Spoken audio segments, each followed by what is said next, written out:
नारी परिवार में ईश्वरीय दूत है। माँ, पत्नी, बहन, बेटी, किसी भी रूप में नारी अपने प्रेम एवं स्नेह से जीवन को संवारती है। उसका शांतिप्रद मधुर स्नेह जीवन की कठोरता में सुखमय छाया की तरह है। वह ईश्वरीय प्रेम तथा वृषपा का प्रतिबिंब है, जो हमारे मानवीय स्वभाव एवं दया का सुदृढ़ करता है। नारी में करुणा और दयालुता की वह शक्ति है जो मनुष्य वे सभी दुख नष्ट कर देती है। हम में से हर किसी में संस्कारों का आरंभ नारी द्वारा ही होता है। माँ का दुलार बच्चे का प्रेम, मानवता और दयालुता का पाठ पढ़ाता है, तो पत्नी का प्रेम पति वेव जीवन में आशा और विश्वास का संचार करता है।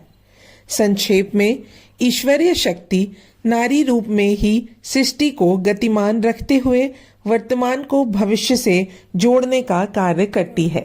धार्मिक ग्रंथों में वर्णित है कि जब ईश्वर के मन में सृष्टि रचना का विचार आया, तब उन्होंने सर्वप्रथम 5 महाभूतों से युक्त प्रकृति का प्रकट किया।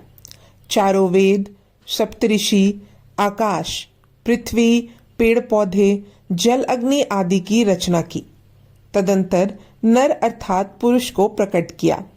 यह पुरुष मनु कहलाया, परंतु भौतिक तत्वों एवं समस्त अवयवों से परिपूर्ण सृष्टि अभी भी अपूर्ण थी। इसमें प्रजनन शक्ति का अभाव था। बहुत सोच विचार के बाद अंततः ईश्वर ने इस अभाव को पूर्ण करने के लिए अपने अंश से आदि स्वरूपा नारी शक्ति को प्रकट किया। सृष्टि की यह प्रथम नारी शतरूपा कहलाई। उनके प्रकाट्य के साथ ही प्रजनन शक्ति का उदय हुआ और फिर शनैः शनैः सृष्टि का विस्तार होने लगा। नारी सदियों से चली आ रही सामाजिक व्यवस्था का अभिन्न अंग है, जिसके बिना संसार अकल्पनीय है। 2 अक्षर के इस छोटे से शब्द के पीछे छिपा सार इतना विस्तृत है कि संपूर्ण ज्ञान द्वारा भी इसे शब्दों की सीमाओं में बांधा नहीं जा सकता। श्री देवी भागवत में नारी को परब्रह्म के रूप में चित्रित किया गया है। इस पुराण के अनुसार सृष्टि उत्पत्ति से लेकर प्रलय तक का संपूर्ण घटनाक्रम आदि शक्ति द्वारा रचा गया है। सृष्टि के कण-कण में, फिर चाहे वह नर जीव ही क्यों ना हो, नारी शक्ति अंश रूप में विद्यमान है। संक्षेप में, यदि पुरुष को शरीर की संज्ञा दी जाए तो निसंदेह नारी उसमें आत्मशक्ति के रूप में स्थापित है। नारी के व्यक्तित्व का यदि गहन अध्ययन किया जाए तो उसके एक ही रूप में अनगिनत रूप सजीव हो उठते हैं। कभी माँ के रूप में वह बच्चों को ममत्व की छाव देती है, तो कभी पत्नी का धर्म पालन कर पति को आत्मिक, मानसिक एवं शारीरिक सुख प्रदान करती है। कभी बहन रूप में भाई को सद्मार्ग की ओर प्रेरित करती है, तो कभी पुत्री रूप में जन्म लेकर पिता के जीवन को सार्थक करती है। यद्यपि समाज में नारी के इन्हीं रूपों को पहचाना जाता है, परंतु कुछ नारियां ऐसी भी हुई जिन्होंने कभी दुर्गा व कभी काली बनकर दैत्यों का संहार किया, तो कभी राधा बनकर संसार में निस्वार्थ प्रेम का प्रसार किया।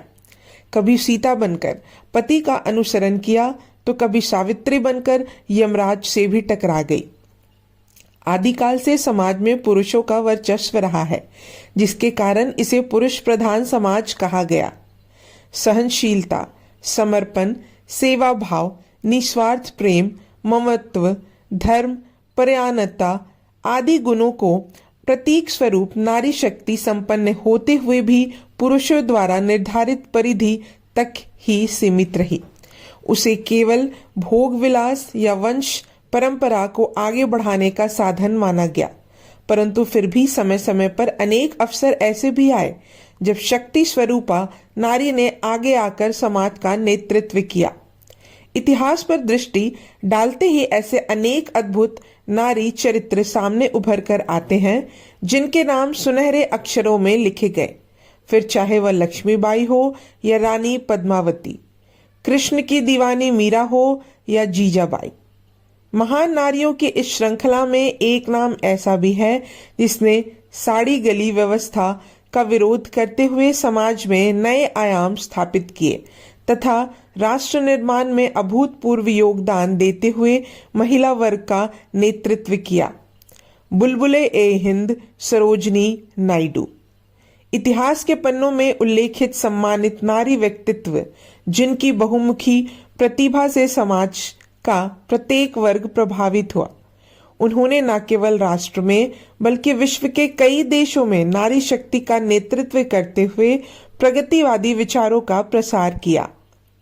स्वतंत्रता संग्राम में उनके महत्वपूर्ण योगदान को किसी भी महान नायक से कम करके नहीं आंका जा सकता।